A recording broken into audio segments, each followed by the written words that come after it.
पछिल्लो समयमा न्युजिल्यान्ड नेपाली स्टुडेन्ट्सहरू बीच एकदमै पपुलर हुँदै आइरहेको छ। स्पेशली अस्ट्रेलिया स्टडी भिजाको अनसर्टेन्टी, कहिले भिजा फ्लेक्सिबल हुने, कहिले एकदमै स्ट्रिक्ट भएर जाने।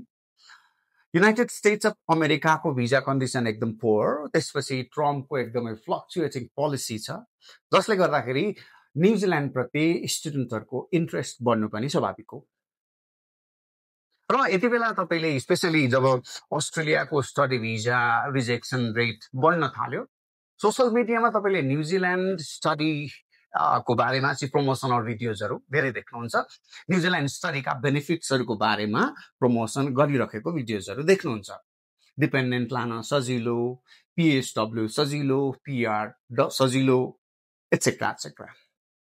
यस, ती भनिएका जुन कुराहरू छन् सबै सत्य हुन्, सजिलो छ, तर त्यो भित्र केही कम्प्लिकेसन्सहरू छन्, जसले गर्दाखेरि स्टुडेन्टहरू अहिले त्यो कुरालाई नबुझिकन प्रोसेस अगाडि बढाउने हो भने न्युजिल्यान्ड ल्यान्ड भइसकेपछि अथवा त्यो कुरा बुझिसकेपछि अथवा पढाइ कम्प्लिट गरेर अर्को स्टेजमा पुग्ने बेलामा ठुलो रिग्रेट गर्नुहुनेछ। त्यसैले यो भिडियोमा म ती बेनिफिट्सहरूको भित्रको कम्प्लिकेसन्सलाई म चिरफार गर्दैछु। Hello, my name is Meg.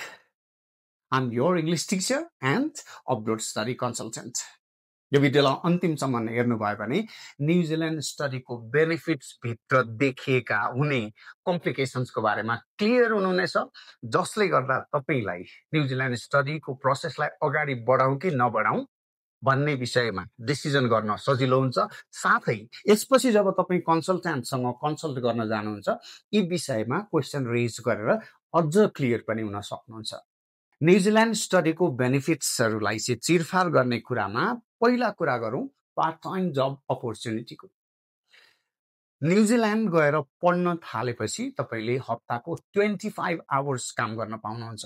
न्युजिल्यान्डमा तपाईले 25 आवर्स अ विक लिगल्ली काम गर्न पायो। यसमा केही कम्प्लिकेसन छैन, that's a benefit. Part time जब बेनिफिट्स पछि कुरा गरौँ पोस्ट स्टडी वर्क बेनिफिट्सको। तपाईले सुन्नु भएको छ कि न्युजिल्यान्ड गएर पढाइ कम्प्लिट गरिसकेपछि 3 वर्षको पोस्ट स्टडी वर्क परमिट पाइन्छ, पिएसडब्ल्यू पाइन्छ। ट्रु हो, बट नट फर अल। तपाईले पिएचडी गर्नु भएको छ, मास्टर्स डिग्री कम्प्लिट गर्नु भएको छ अथवा ब्याचलर्स डिग्री कम्प्लिट गर्नु भएको छ, अनि मात्र 3 वर्षको पिएसडब्ल्यू पाउनुहुन्छ। तपाईले गरेको कोर्स डिप्लोमा कोर्स छ, सर्टिफिकेट कोर्स छ,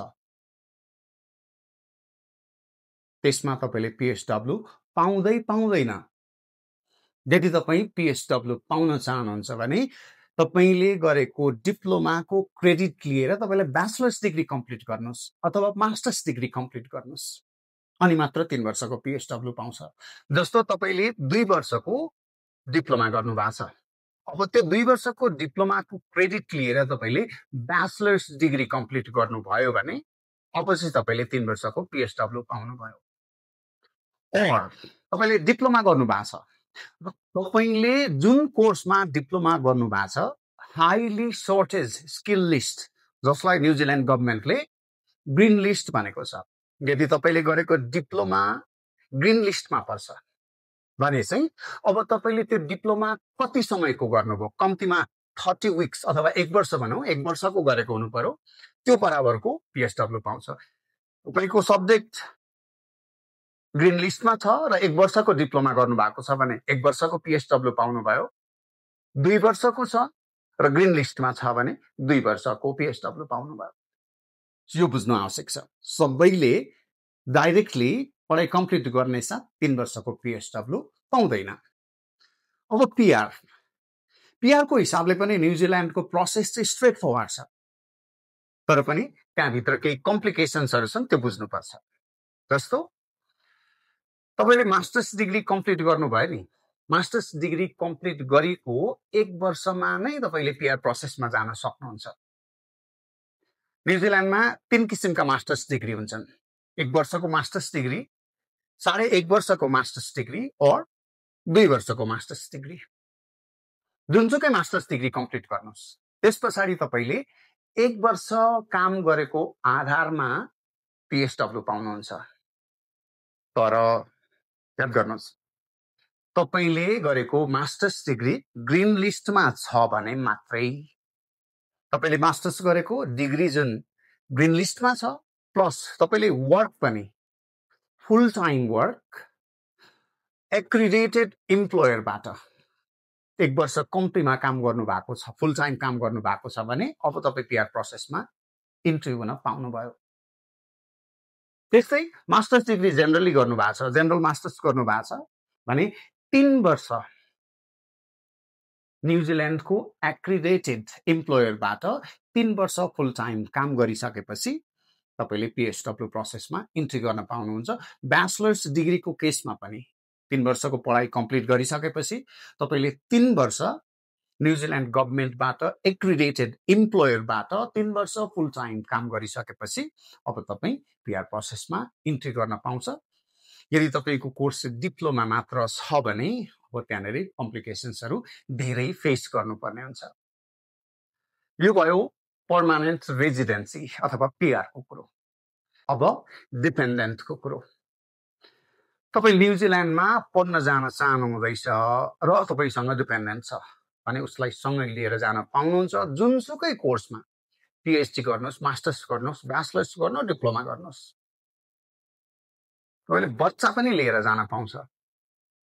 तर लिएर गएर मात्रै भएन नि, यदि त्यहाँ आफ्नो डिपेन्डेन्टले काम गर्न पाएन भने त उसको सबै एक्सपेन्सेसहरु तपाईले बियर गर्नुपर्ने हुन्छ। त्यस्तो सिचुएसन आउँछ। यदि तपाईले PhD गर्दै हुनुहुन्छ अथवा मास्टर्स डिग्री गर्दै हुनुहुन्छ भने डिपेन्डेन्ट लिएर जान पाउनुहुन्छ र तपाईको डिपेन्डेन्टली फुल टाइम वर्क भिजा पाउँछ। तर तपाईले ब्याचलर्स मात्र गर्नुहुँदैछ, डिप्लोमा गर्नुहुँदैछ भने तपाईको डिपेन्डेन्टले काम गर्न पाउँदैन। गेस, तपाई ब्याचलर्स डिग्री मात्र गर्नुहुँदैछ तर तपाईले पढेको कोर्स चाहिँ न्युजिल्यान्ड गभर्नमेन्टको ग्रीन लिस्टमा पर्छ भने चाहिँ तपाईको डिपेन्डेन्टले पनि फुल टाइम काम गर्न पाउँछ। सो यो ग्रीन लिस्ट सुनिरहनु भएको छ नि धेरै, यो ग्रीन लिस्टको एकदमै इम्पोर्टेन्स छ। तपाई ग्रीन लिस्टमा पढ्न जाने साथ धेरै कुराहरुमा प्रायोरिटीमा पढ्नुहुन्छ। तर ग्रीन लिस्टमा पढ्ने भन्दैमा तपाई आफ्नो सब्जेक्ट चेन्ज गरेर पढ्न पाउने अवस्था चाहिँ हुन्न। आफ्नो सब्जेक्ट म्याच गरेर मात्रै तपाईले त्यो ग्रीन लिस्ट अकुपेसन्सहरुका बारेमा बुझ्न सक्नुहुन्छ। यी भए न्युजिल्यान्ड स्टडी प्रोसेसमा तपाईले बेनिफिट्सका बारेमा बुझ्नुपर्ने कुराहरु। त्यसै प्रोसेसमा बुझ्नुपर्ने अरु 1-2 कुराहरु छन्। न्युजिल्यान्ड स्टडीको प्रोसेसमा पनि फाइनान्शियल्सको एकदमै इम्पोर्टेन्स हुन्छ। जसको फाइनान्शियल स्ट्रङ छ उसको भिजा चान्स हायर हुन्छ। न्युजिल्यान्ड गभर्नमेन्टले 3 महिनाको बैंक स्टेटमेन्ट्स, 3 महिनाको ट्याक्स क्लियरेन्सका आधारमा पनि भिजा रिसिभ गरेको हुन्छ। अस्ट्रेलियाको जस्तो 6 महिना 1 वर्ष नै कुर्नु पर्दैन। तर पक्कै पनि 6 महिनाको स्टेटमेन्ट छ, 1 वर्षको स्टेटमेन्ट छ भने त्यसले झन् बेनिफिट गर्छ। प्लस फाइनान्शियल्स रिलेटेड अरु डिफरेन्ट एस्पेक्ट्सहरु पनि छन् जसका बारेमा म छुट्टै भिडियो बनाउने छु। त्यसपछि गएर स्टेटमेन्ट अफ पर्पसको पनि निकै ठूलो रोल हुन्छ। तपाईले आफ्नो केसलाई, आफ्नो एकाडेमिक ब्याकग्राउन्ड, आफ्नो फाइनान्शियल ब्याकग्राउन्ड, त्यसपछि तपाईको intention to study in New Zealand, तपाईको फ्युचर एस्पिरेसन्स यसका बारेमा क्लियरली स्टेट गरेर SOP आफैले लेख्नुपर्ने हुन्छ। त्यसलाई राम्ररी कम्पोज गर्नु एकदमै आवश्यक छ किन न्युजिल्यान्ड भिजा अफिसरहरुले स्टेटमेन्ट अफ पर्पसलाई राम्ररी निहालेको हुन्छ। त्यसपछि अर्को कुरा इन्टरभ्युको। नेपाली स्टुडेन्ट्सहरुले न्युजिल्यान्ड अप्लाई गर्दाखेरि धेरै स्टुडेन्ट्सहरुको इन्टरभ्यु आइरहेको हुन्छ भिजा डिसिजन गर्नुभन्दा अगाडि। र इन्टरभ्यु प्रिपरेसन राम्ररी गर्नुपर्छ। धेरै जसो कुरा त तपाईले SOP मा के लेख्नु भएको छ तिनै कुराहरु आउँछन्।